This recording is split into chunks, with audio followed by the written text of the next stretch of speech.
Assalamualaikum, salam sejahtera dan selamat kembali semula ke channel Abang. Terima kasih sangat-sangat sudi nak dengarkan cerita yang Abang nak sampaikan. Jadi minggu ni ada 4 aja cerita, tidak ada 5 cerita. Sebab satu cerita Abang dah skip disebabkan oleh tidak berapa sihat pada waktu tu. Itu semua anugerah Allah Ta'ala lah. Dia suruh Abang berehat.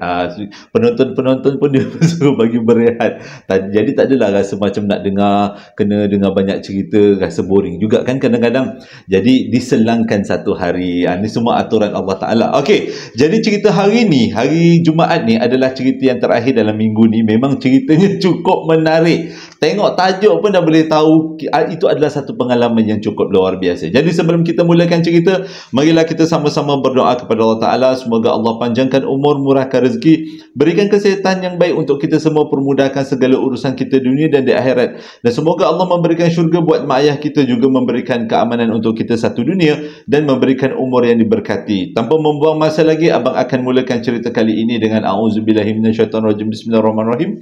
Allahumma salli ala sayyidina Muhammad wa ala ali sayyidina Muhammad.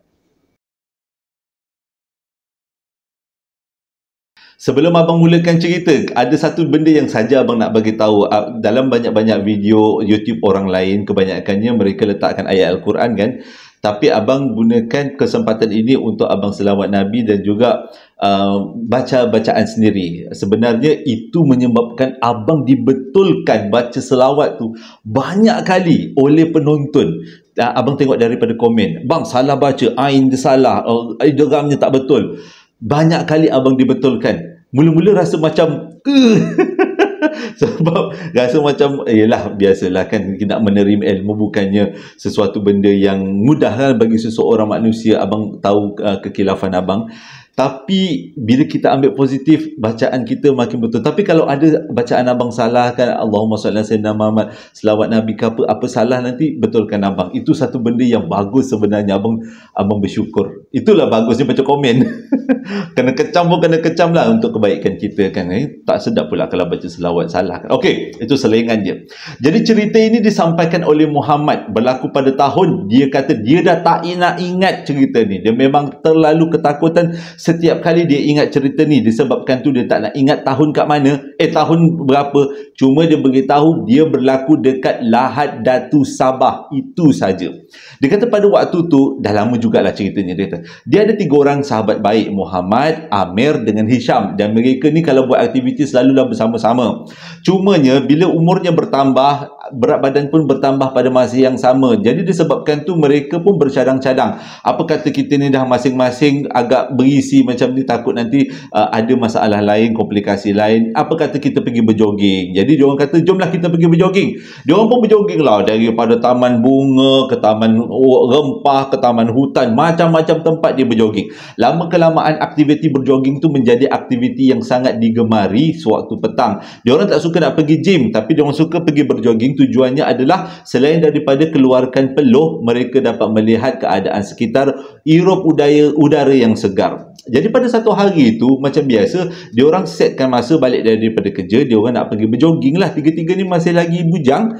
Jadi Muhammad nak tanya, kita nak jogging kat mana ni waktu ni? Dia kata, apa kata kita berjoging dekat satu kawasan, sebab kawasan tu dekat dengan pantai. Kalau orang Lahad Datu nanti kalau abang salah betulkan Dia kata kawasan tu dekat dengan pantai, memang nampak cantik. Lepas tu kawasan tu ada satu sempang yang kita boleh masuk ke kebun kelapa sawit. Dan hujung kebun kelapa sawit tu ada kawasan pantai. Cuma kita tak boleh masuk dalam pantai tu, kena bayar, dia kata. Cuma dekat dalam kawasan kebun kelapa sawit tu kan, dia punya jalan kan tak rata.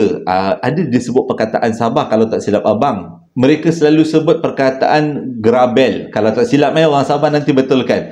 Jadi dia kata jomlah kita berjoging dekat kawasan situ, sebab dia ada 2 kawasan. Satu kawasan yang bertanah rata, jalan rata. Yang satu lagi ada kawasan kebun kelapa sawit yang keadaannya tidak rata atau dipanggil gerabel. Jadi mereka bertiga pun bersetujulah. Jadi dia kata pada hari itu diorang pun berjoging lah dekat kawasan yang mereka maksudkan. Selama-selama ni diorang suka, sejak akhir-akhir ni diorang suka berjoging kawasan kampung, bukan kawasan-kawasan trek, tak menarik dia kata. Kalau kampung tu dia punya udara lebih segar, lebih rasa banyak pokok. Jadi kali ni kita nak berjoging pula dekat kawasan kebun kelapa sawit. Jadi dia pun berjoging lah. Jogging, start daripada jogging, gunggak. Nampaklah satu sempang ke kanan tu, sempang ke kebun kelapa sawit. Jadi dia pun berjoging. Waktu tu lebih kurang, dia orang bermula jogging tu lebih kurang pukul 4 petang tau. 4 petang ke 4:30 petang, lepas waktu asar lah, solat dulu kan. Jadi berjogging sampailah dekat sempang tu lebih kurang dekat pukul 5. Diorang pun masuk ke dalam sempang tu. Sempang tu adalah sempang yang memang jalannya tak rata.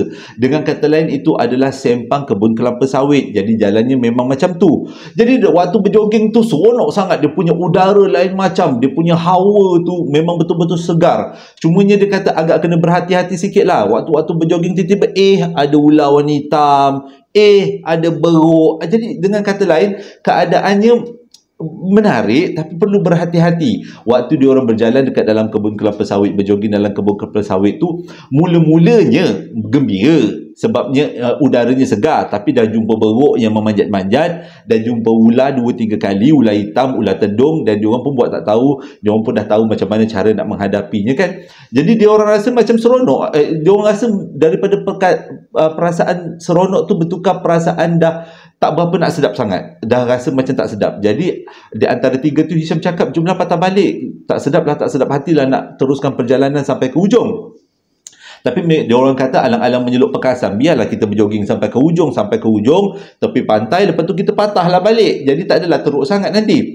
Jadi bila dah berpakat 3 orang macam tu, dia orang pun berjoging. Ada juga ketikanya ular tu cuba ikut daripada belakang. Abang tak jadilah kalau macam ular dah ikut daripada belakang tu, memang patah balik lah. Tapi dia orang kata dia orang tak berapa nak takut sangat sebab selalu pergi camping, selalu jumpa dengan makhluk-makhluk macam tu kan, binatang macam tu, tahu macam mana nak uruskan.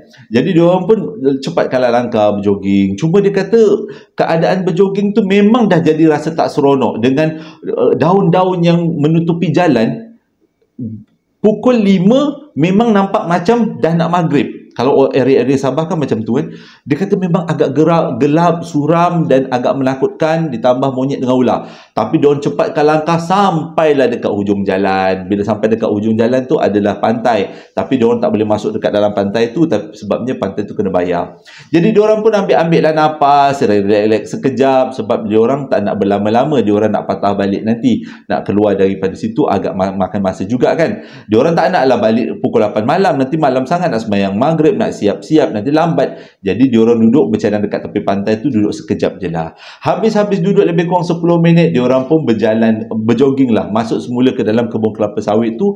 Tujuannya untuk balik ke rumah. Mula-mulanya diorang berjogging. Ni dah start lah cerita seram dia. Diorang berjogging, keadaan dah macam gelap. Jam menunjukkan dah dekat pukul 6. Jogging lagi ni. Jogging. Tiba-tiba diorang dah rasa macam penat tau.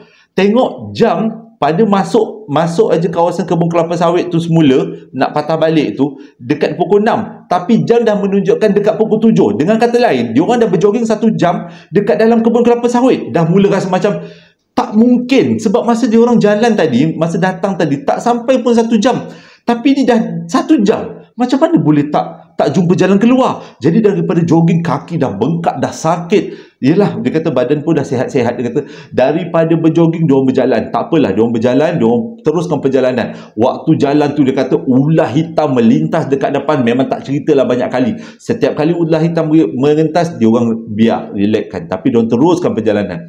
Sampailah jam menunjukkan pukul 8. Waktu tu diorang dah, salah seorang daripada ni Amir Hisham tu dah menangis dah. Sebab dia kata dia dah kepenatan, kaki dia dah bengkak, tapi tak jumpa jalan keluar. Matilah weh, kita dekat ada dalam ni, macam mana kita nak keluar? Tak apa, diorang kata kita jalan, kita sama-sama kita berjalan, insyaAllah kita akan jumpa jalannya. Jadi diorang pun berjalan. Nampaklah satu cahaya, nampak macam hujung jalan. Jadi bila nampak cahaya hujung jalan tu, diorang pun berlari lah. Kalau kita berlari, kalau kita nak berlari kuat, dia kata, kita tak akan pandang depan, kita akan pandang bawah. Bila diorang berlari kuat lebih kurang 10 minit, sebab jarak jalan cahaya tu tak berapa jauh sangat. Sampai dekat cahaya tu, angkat kepala, gelap. Dengan kata lain, cahaya apa yang diorang nampak tadi tu? Itu bukan cahaya hujung jalan, tapi cahaya apa? Ini bukan Hisham je menangis, Amir pun nangis, Muhammad pun rasa macam dia dah sebab dah. Dia kata matilah dia, kat mana dia tersesat ni, macam mana nak cari jalan keluar. Tak apa, dia kata kita selawat Nabi banyak-banyak, kita teruskan perjalanan. Kali ni dia tak jogging, dia dah tak berjalan, dah rasa nak mengesot je. Dia kata dia punya penat, tak boleh nak cakap. Jam menunjukkan pukul 8, dah 2 jam dia orang ada dekat dalam tu. Dia orang pun teruskan perjalanan, jalan,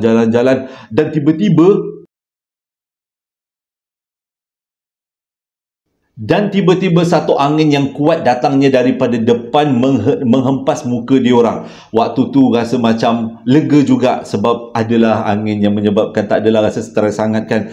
Dan dia orang teruskan perjalanan sampai 10 minit daripada perjalanan dia kena dapat angin, tiupan angin tu, tiba-tiba dia dengar ada kereta kat belakang. Waktu tu dah tak boleh nak ada tenaga lah nak pandang belakang, nak tahu kereta apa. Tapi bila dia dengar macam kereta berjalan, ada nampak cahaya lampu, rasa bersyukur sangat-sangat. Akhirnya mereka jumpa seseorang yang boleh diorang dapatkan bantuan, ataupun tak adalah takut sangat. Diorang ingat diorang dah sesat dekat dalam kebun kelapa sawit tu, tapi mujurlah alhamdulillah ada kereta. Jadi diorang pun berjalan bermalas-malasan. Tapi kawan dia kata, salah seorang daripadanya, alhamdulillah ada juga kereta yang melintas, aku dah takut dah. Jadi dia orang pun berjalan sambil nak tunggu kereta tu. Orang Sabah kata dalam email tu kata limpas. Nak tunggu kereta tu limpas dia orang. Jadi dia orang pun berjalan lah, nampaklah lampu kereta. Yalah, kita berjalan, kereta kat belakang kan, boleh perasan kan. Tunggu, kereta tu tak limpas-limpas juga. Tapi jalan lagi lah. Kenapa kereta tu masih lagi tak limpas-limpas? Dia orang pun berhenti dan tengok ke belakang sebab nak tengok kenapa pula kereta tu tak melintas dia orang, tak melalui tepi dia orang. Bila dia orang tengok ke belakang, tak ada kereta pun. Tapi dia orang dah confirm, dia orang dah pastikan. Ketiga-tiganya, kau perasan tak tadi ada kereta? Mana kereta tu pergi? Dah masing-masing tak tahu macam mana nak cakap. Dan dengan kata lain, dia orang memang dah tersesat dekat dalam tu. Dia orang memang dah termasuk dekat alam satu, alam yang kita semua tak tahu alam apa. Jadi dah waktu kepenatan, Hisham dah terduduk, dah melalak. Bukanlah melalak, tapi dah kepenatan. Bayangkan ni, kita punya penat, kita punya badan letih, kaki sakit, kita akan menangis. Sebabnya kita dah tak tahu apa ikhtiar yang kita nak buat lagi.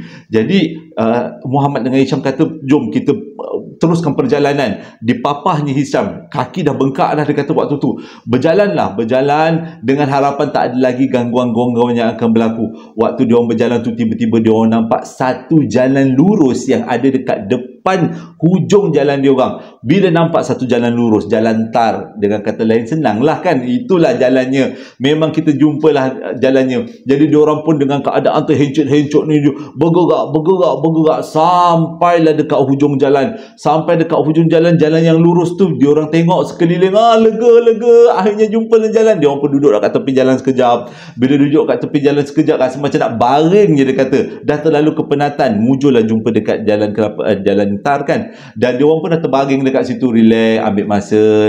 Dia orang berharap akan ada kereta yang lalu dekat jalan tar tadi, jalan yang lurus tadi. Dia orang tak minta bantuan sebab tak larat lagi lah nak pergi ke motor atau kereta dia orang. Tengah-tengah dia orang baring tu, maghrib tak tahulah dah ke mana lah. Dia kata memang dia orang niat jamak dengan kasar je lah, memang tak boleh nak buat apalah ni, dia kata. Jadi dia orang pun lepak-lepak dekat situ tu untuk ambil nafas, ambil nyawa, orang kata, orang Melayu kata ambil nyawa. Selepas dia orang habis berehat dekat situ, dia orang pun bangun lah. Bila dia orang bangun, rupanya dia orang tak ada dekat atas jalan tar. Dia orang masih ada lagi dekat dalam jalan kelapa sawit. Dia tak ada jalan tar, tak ada. Tadi yang jalan tar tadi tak ada. Dia orang baring dekat tengah-tengah jalan kelapa sawit sebenarnya. Dah, waktu tu dia kata memang bukan Hisham je menangis, Muhammad pun dah menangis, yang Amir pun dah menangis. Bukan menangis apa, menangis kepenatan. Dah tak tahu macam mana nak minta tolong. Jam menunjukkan pukul 9 malam. Waktu tu dia orang pun bangun, teruskan perjalanan. Cari macam mana idea dia, mana nak perginya. Dia orang tengah berjalan, tiba-tiba dia orang nampak dekat kiri dengan kanan ni kelapa sawit ni. Tiba-tiba dia orang nampak dekat kanan kelapa sawit ada seseorang yang sedang berdiri memandangkan dia orang. Lepas tu budak-budak ni bertiga ni pun pandanglah. Benda tu dia kata tinggi, lebih kurang 3 meter. Lepas tu dia punya keadaan dia dia bukan berdiri tegak, tapi dia membongkok sikit. Dengan matanya yang warna merah, seluruh badannya warna hitam. Dia macam asap-asap hitam. Lepas tu dengan tangan, dengan kakinya agak panjang, memandang ke arah dia orang. Waktu tu dia kata dengan tak ada tenaga, jadi banyak tenaga. Dia orang pun walaupun sakit kaki, dia berlari terus. Keluar daripada kawasan tu, cuba nak cari, nak menjauhkan diri daripada makhluk tu. Berlari punya berlari, akhirnya dia orang pun jauhlah daripada makhluk tu. Memang nampak makhluk tu memang sangat jelas. Dia orang pun berhenti selepas makhluk dah jauh daripada makhluk tu. Tapi masih lagi ada dekat jalan kelapa sawit. Lepas tu dia orang duduk, dia orang relax. Tiba-tiba tengah dia orang duduk-duduk tu, dia orang nampak dekat hujung jalan, maksudnya dekat jalan yang dia orang dah lalui, dekat hujung tu dia orang nampak makhluk tu keluar daripada celah-celah semak, berdiri dekat tengah jalan. Waktu tu dia orang kata, matilah kena kokang dengan makhluk ni, dah tak tahulah datang daripada mana. Jadi dia orang pun tak ambil masa yang lama untuk rehat. Dia orang berdiri, cuba dengan gunakan tenaga yang tak akhir, tenaga yang ada. Dia orang cuba berdiri, tegakkan badan dan tengok ke arah makhluk tu. Dalam hati dia orang hanya berselawat Nabi, Allahu Akbar, Allahumma salli ala sayyidina Muhammad. Itu je yang dia orang baca. Dah tak ada tahu lagi apa nak dibuat, tak tahu lagi apa usaha yang dia orang nak buat lagi. Tiba-tiba makhluk tu buat satu tindakan yang sangat luar biasa. Dia berjalan ke arah mereka bertiga. Waktu tu Hisham, Amir dan Muhammad dah mula terngondur-ngondur ke belakang. Kita nak buat apa? Dalam hati ni Muhammad kata, kalau benda tu berlari ke arah diorang akan kumpulkan tenaga yang ada, diorang akan terus berlari. Waktu tu dia kata, dia perhatikan makhluk tu berjalan ke arah diorang dengan terbongkok-bongkok tinggi. Dia kata tinggi, kalau dah berbongkok pun tingginya lebih kurang 3 meter. Kalau tak bongkok, lagilah tinggi lah kan. Dia kata benda tu dengan mengirik tangan dia, berjalan-jalan ke arah diorang bertiga. Diorang ni dah tengondor-ngondor. Tiba-tiba makhluk tu berlari ke arah diorang. Diorang pun patah balik, patah ke depan, berlari sekuat hati. Dah tak tahu, ketakutan dah terlalu teramat sangat. Berlari sekuat hati dengan Allahu Akbar, berlari Allahu Akbar. Lepas tu bila pandang belakang, tengok benda tu makin lagi mengejar. Dia orang lari, menjeritlah. Dia dah kena ketakutan sangat. Sampai dia orang berlari tu, dia orang kata dah tak sedar sampai pukul berapa. Dia orang sedar bila habis saja dekat hujung jalan. Dia orang rasa macam sampai kat satu jarak yang cukup jauh. Dan pada waktu tu dah memang tak ada tenaga untuk berlari lagi. Tenaga dah zero. Dan dia orang pun terjatuh. Bila dah seorang terjatuh, seorang lagi cuba nak selamatkan. Memang dah tak boleh. Yang terjatuh siapa? Hisham lah. Hisham dah terjatuh, kaki dah terpelecok. Dan dia orang cuba nak selamatkan. Dia orang tengok kat belakang, benda tu dah tak ada. Dah tak ada kejar dia orang. Waktu tu dia orang ambil masa untuk relax sekejap. Bila ambil masa, dia orang kata dia dah tak ada tenaga. Kalau apa yang datang selepas ni, ular nak ngap ke, rimau nak ngap ke, dia orang memang serah diri. Memang tawakal pada Allah Ta'ala, sebab dah tak tahu apa usaha yang dia orang nak buat. Jam menunjukkan pukul 9.45. Dia orang pun berehat sekejap dan ambil nyawa lagi sekali. Selepas berehat lebih kurang 3 ke 10 minit, diorang pun bangun. Kali ni diorang berjalan, diorang tawakal pada Allah Ta'ala. Apa nak jadi, jadilah. Dan diorang pun bangun, teruskan perjalanan. Dalam perjalanan ni diorang berselawat sama-sama, minta tolong pada Allah Ta'ala. Semoga Allah memberi pertolongan. Perjalanan diteruskan dengan keadaan kaki yang sakit, badan yang penat, dah tak ada tenaga. Peluh jangan nak cakap lah. Kalau waktu tu dia kata kurang 10 kilo kok kurang. Dia punya habis nyawanya. Diorang teruskan perjalanan. Waktu diorang berjalan tu, tiba-tiba si Amir ke Azim lebih kurang lah, menjerit, tolong. Dalam keadaan diorang berjalan tu, tolong. Dah tak tahu nak buat apa, jerit sekuat hati, tolong. Waktu dia orang menjerit tolong tu, dia orang perasan di kiri dengan kanan dia orang ada banyak makhluk-makhluk hitam yang berdiri memandang ke arah dia orang. Dia orang dah tak boleh nak buat apa. Dah serah pada Allah Ta'ala lah. Kalau dah hilang tenaga, orang kata dah kepenatan yang teramat sangat, kepenatan yang ke hujung sekali ni. Dia orang teruskan perjalanan dengan memandang kiri dengan kanan, dengan benda-benda yang warna hitam bermata merah pandang ke arah dia orang. Dia orang terus lawat Nabi, dia orang teruskan perjalanan. Akhirnya dia orang sampai dekat satu jalan yang agak sempit lah dia kata. Jalannya agak sempit dan macam ni. Dia punya jalan kelapa sawit tu daripada besar kan, dia akan mengecil. Dia kata jalan sempit. Dan dia orang teruskan perjalanan dekat jalan sempit tu, teruskan dan akhirnya dia orang habis tenaga, habis zero tenaga dan dia orang pun terbaring dekat jalan. Bila dia terbaring kat jalan, dia orang pun memandang ke arah langit. Memang dah gelap dah. Adalah bintang-bintang kat langit. Jadi diorang berfikir, kalau kita mati kat sini nak buat macam mana, kita terima takdir Allah Ta'ala. Kalau Allah nak cabut nyawa kita dekat dalam alam ni, kita terima je.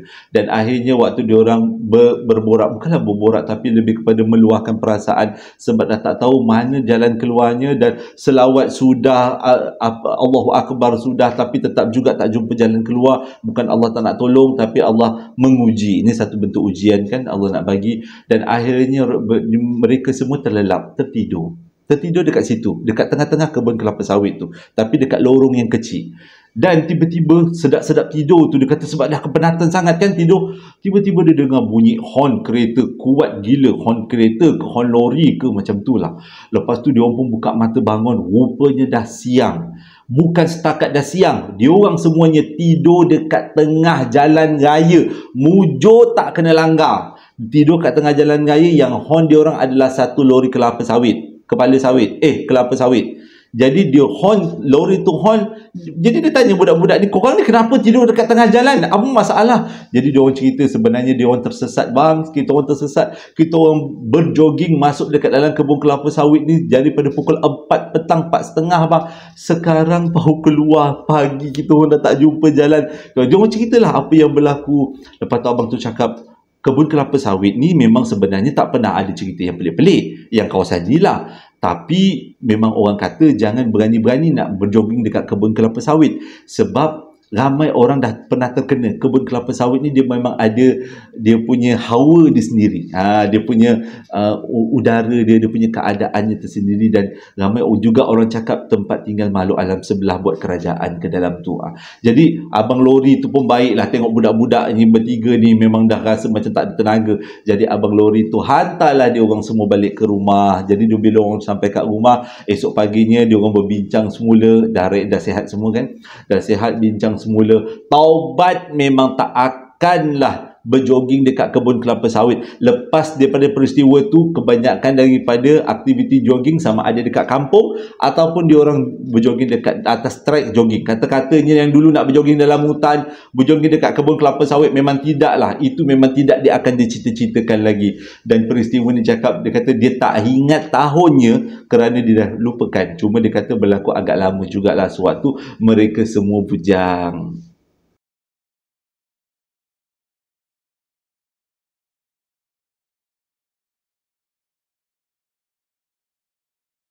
Terima kasih sangat-sangat sudah dengarkan cerita yang abang sampaikan hari ini. Hari ini adalah penutup kepada hari Jumaat. Jadi sebelum abang tamatkan cerita, pada siapa yang nak dapatkan perapan sate, sambal lara dan juga coklat moist masih lagi abang jual, abang sediakan link di bawah setiap video. Abang minta maaf sangat-sangat kalau abang tak buat video pada hari Rabu hari tu. Sebabnya, satu, bila tak buat video, cerita yang orang hantar bertambah. Itulah sebabnya abang kenapa cerita hari-hari. Ada dua sebab. Satu sebabnya cerita dah makin bertambah. Yang kedua, yelah kita nak sampaikan cerita orang kan. Orang bertanya lah, bang cerita saya bila nak keluar bang? Saya dah bagi lama bang. Dah berkulat agaknya cerita tu. Jadi rasa sebersalah tu ada kan sebagai seorang yang menceritakan kisah-kisah ni. Jadi abang percepatkan cerita. Jadi bila dah delay 1 hari, bertambah lagi ceritanya. Jadi abang minta maaf pada yang terlambat abang sampaikan cerita. Nanti beritahu abang dekat dalam Facebook dan juga Instagram, dekat dalam ruangan komen ke, tak kisahlah. Tapi dekat dalam mana-mana lah beritahu, bang saya dah lama hantar cerita, bang mana cerita saya, beritahu supaya abang cepat hantarkan. Jadi sebelum abang tamatkan cerita, ada beberapa ucapan hari jadi nak abang sampaikan. Ucapan hari jadi yang pertama datangnya daripada seorang suami, iaitu Omar Din Tahanim. Dia nak sampaikan selamat hari jadi buat isterinya yang bernama Norlina Arba'in, yang mana hari jadinya jatuh pada 3 hari bulan 1, dengan ucapan selamat hari jadi buat isteri yang tercinta. Semoga dipanjangkan umur, dimurahkan rezeki, diberikan kesihatan yang baik dan permudahkan segala urusannya. Amin ya rabbal alamin. Terima kasih menjadi isteri yang sangat penyayang, katanya. Ucapan yang kedua datangnya daripada seorang bonda, iaitu Sabtu Raya Omar, Puan Sabtu Raya Omar. Selalu abang panggil makcik lah. Dia selalu hantar-hantarkan komen dekat dalam setiap video abang. Terima kasih makcik. Setiap komen makcik, setiap nasihat, insya-Allah saya akan patuhi.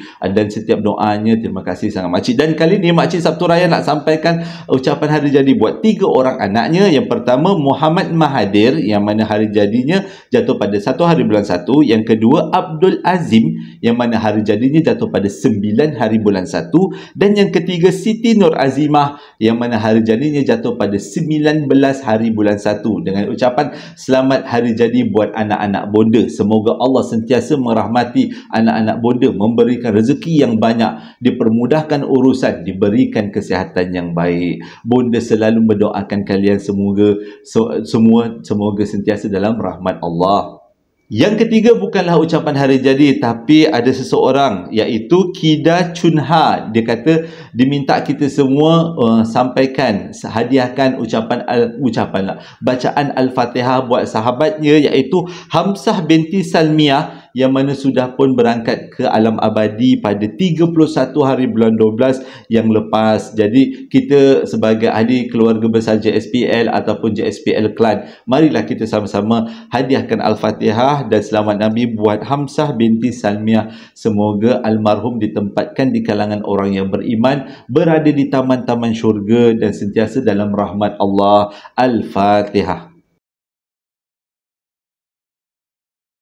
Terima kasih sangat-sangat sudah dengarkan cerita yang abang sampaikan kali ini. Moga ceritanya menjadi iktibar dan pengajaran untuk semua. Jadi cerita yang baru akan abang sambungkan pada 2 hari akan datang dengan cerita-cerita lain, pengalaman daripada ramai orang untuk kita jadikan hiburan dan iktibar. Hingga berjumpa lagi di masa akan datang. Bukan datang 2 hari lagi lah kan, hari Isnin nanti. Assalamualaikum warahmatullahi wabarakatuh.